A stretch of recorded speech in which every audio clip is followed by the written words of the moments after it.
السلام علیکم سامعین اور ناظرین، آج کا سوال ہے، کیا فرماتے ہیں علماء کرام اس مسئلہ میں کہ ایک شخص بچپن میں قرآن کریم نہیں پڑھ سکا لیکن بڑی عمر کو پہنچ کر پڑھنا شروع کر دیتا ہے تو اس کا یہ عمل کیسا ہے؟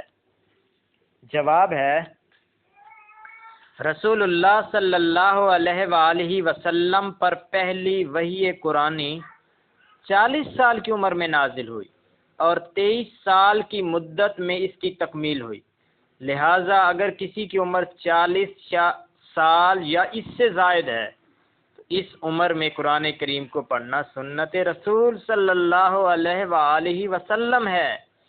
صحابہ کرام نے مختلف عمروں میں مشرف با اسلام ہو کر قرآن کریم کی تعلیم حاصل کی، لہٰذا آپ عمر کے کسی حصے میں بھی ہوں بلا تاخیر قرآن کی تعلیم حاصل کرنا شروع کر دیں۔